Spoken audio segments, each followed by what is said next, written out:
kalau begitu sudah dekat lah. Sudah dekat ini. Sudah sangat dekat. Hantaman meteor dan terjadinya dukhon. Masalahnya kapan, hari apa, tanggal, bulan dan tahun serahkan kepada Allah Subhanahu wa taala. Yang kita kaji sekarang hanyalah tanda-tandanya. Dan yang perlu kita lakukan adalah mempersiapkan diri untuk agar kita selamat ketika dukhon terjadi, dajjal muncul, agar kita tidak termasuk yang terbawa murtad. Karena dajjal mengklaim dirinya adalah Tuhan Rabbul Alamin. Dan dajjal akan memberikan makan minum sementara manusia sebumi kelaparan, kehausan. Dajjal melakukan trik-trik sihir yang luar biasa di mana teknologi tak pernah bisa melakukannya, tapi Dajjal dengan bantuan seluruh jin, setan-setan sebumi dan iblis, Dajjal melakukan hal-hal yang menyebabkan orang-orang tipis iman, amal solehnya lemah, secara otomatis langsung terpesona dan langsung percaya kalau Dajjal adalah Tuhan. Dan Nabi berkata 2/3 manusia nanti akan sujud menyembah Dajjal. Nah, untuk Dajjal, tanda-tanda Dajjal ini lepas dari ikatannya, sungguh demi Allah sudah kami saksikan langsung kejadiannya. Di mana? Hadis sahih Imam Muslim, diceritakan oleh Fatimah binti Qais, menyaksikan 3 tanda alam yang disebutkan dalam hadis sahih Muslim. Kalau 3 tanda alam ini sudah terjadi, berarti sang Dajjal yang terlaknat yang selama ribuan tahun terikat, ikatan itu sekarang sudah lepas. Ikatan Dajjal yang mengikatnya hari ini sudah lepas. Tandanya apa?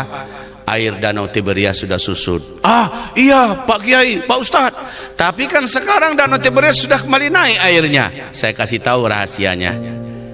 Waktu 2019, dari 2012 air itu sudah terus susut sampai jaraknya hampir 2 km dari tepian normal ada air situ sudah susut. Ya, bahkan sampai tonjolan dasar yang paling tinggi itu sudah muncul seperti pulau kecil, saking sedikitnya air di danau Tiberias. Ketika kami datang 2019, air itu sudah sangat jauh sekali. Kami kelilingi danau Tiberias yang sudah menjadi kecil itu ya. Bahwa orang-orang yang hadir pada menggigil dan merinding bulu roma mereka. Lalu saya ajak guide kita, Pak, sekarang kita ke tanda yang kedua ya dalam hadis Sahih Muslim. Pak, sekarang kita ke mata air Zughar yuk. Jadi kata Rasulullah, kalau mata air Zughar sudah tidak lagi mengeluarkan air, pertanda Dajjal sudah lepas.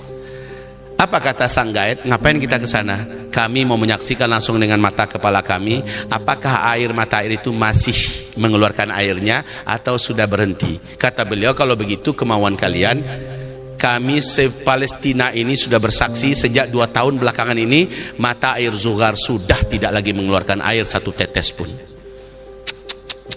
Lalu yang ketiga kata Rasulullah, kebun kurma di Baisan apabila sudah tidak berbuah. Saat kami pulang, Baisan itu adalah sebuah kawasan perkebunan dekat perbatasan dengan Yordania ya. Saat kami melewati kebun kurma di Baisan, kami saksikan pohon-pohon tuanya sudah banyak yang lapuk dan tidak berbuah, sementara yang muda-mudanya berulat dan membusuk. Ya, walaupun masih ada 1-2 yang masih ada buah, tetapi pada intinya tanda-tanda yang 3 ini telah dipertontonkan oleh Allah Subhanahu wa ta'ala.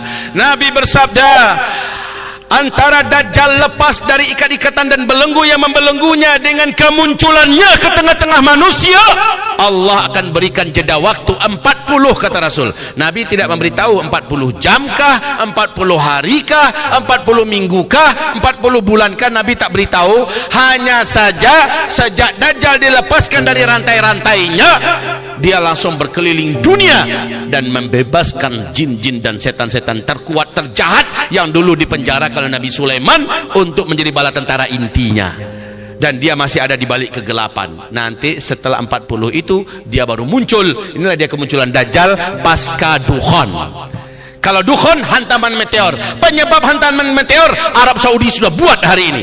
Nyambung nggak kajian ini? Nyambung tidak? Sudah dekat wahai hamba-hamba Allah, sudah dekat sekali. Maka kalau begitu apa upaya kami untuk membentengi diri di akhir zaman? Upaya kita membentengi diri di akhir zaman enggak banyak ragamnya, mudah, asal semuanya serentak mengerjakannya. Apa itu? seluruhnya tanpa terkecuali tiru para sahabat, di mana seluruh sahabat langsung mendoktrinkan ayat demi ayat, satu ayat demi satu ayat, satu ayat demi satu ayat. Mereka pahami, mereka ilmui, langsung instruksinya mereka kerjakan, perintahnya mereka laksanakan, larangannya mereka berhenti dan stop. Apa-apa arahan Allah mereka berdiri di atas arahan itu. Itu saja yang dibawa oleh para sahabat, nggak sulit. Lalu mereka mengamalkan Al-Quran seperti Rasulullah mengamalkan. Itu saja wahai kaum muslimin. Apa bekal kita di akhir zaman? Kembali kepada Quran dan amalkan Al-Quran seperti Rasulullah dan para sahabat mengamalkan. Titik. Sebagaimana Rasulullah melahirkan kader kedua, maka di kader kelima kader yang sama yang akan muncul, kader yang kembali kepada Al-Quran. Jadi maaf ini sekarang saya lihat kebangkitan umat menuju Quran sudah ada, Pak. Euforianya ada, tapi sayangnya salah pijakannya. Pijakannya memprioritaskan fardu kifayah daripada fardu ain. Fardu kifayah menghafal Quran, fardu ain mengilmui, memahami dan mengamalkan Al-Quran. Sekarang yang bermunculan apa? Ma'had tahfiz. Tahfiz, rumah tahfiz. Ya. Ibarat Allah yang kami muliakan, saya sedih melihat fenomena ini. Orang mendahulukan fardu kifayah di atas fardu ain. Jadi sekarang saya imbau dan saya ajak, ayo kembali kepada track yang benar. Sesungguhnya seperti yang saya katakan dari awal-awal, sahabat tidak seluruhnya hafiz Quran, betul tidak? Dalam 124.000 hanya paling lebih kurang 20.000 saja yang hafiz. 100-an ribu lebih tidak hafiz, tapi seluruh sahabat paham Al-Quran, mengilmui Al-Quran, mengamalkan Al-Quran.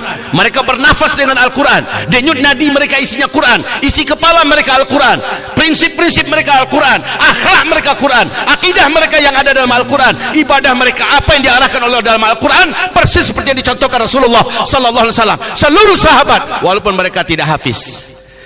Nah sekarang kan para orang tua semangatnya anak-anaknya jadi hafiz.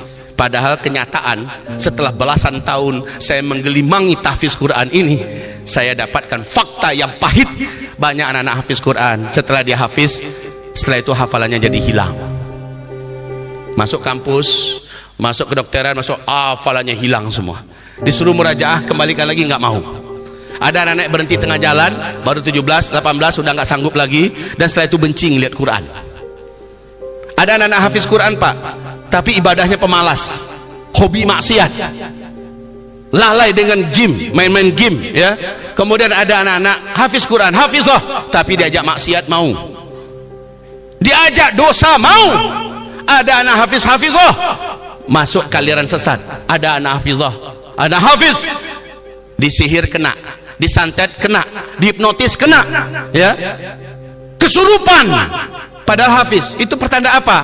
Menghafal Quran bukan tujuan Al-Quran diturunkan ke muka bumi, karena dengan hafalan tidak akan membentuk karakter, tidak akan membentuk kepribadian, tidak akan membentuk generasi yang tangguh. Tetapi tujuan Al-Quran diturunkan adalah hudal linnas wa bayyinatin minal huda. Ini tujuan Al-Quran diturunkan sebagai kitab petunjuk, maka Al-Quran wajib dipelajari seayat demi seayat.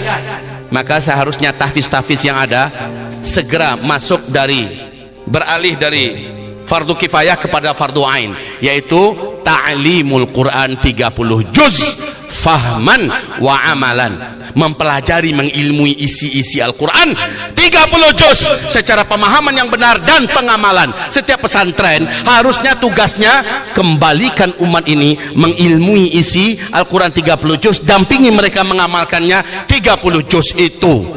Ini dia. Hadirin, mungkin agak lain yang saya sampaikan, tetapi saya tidak mengajak kita benci tahfiz Quran.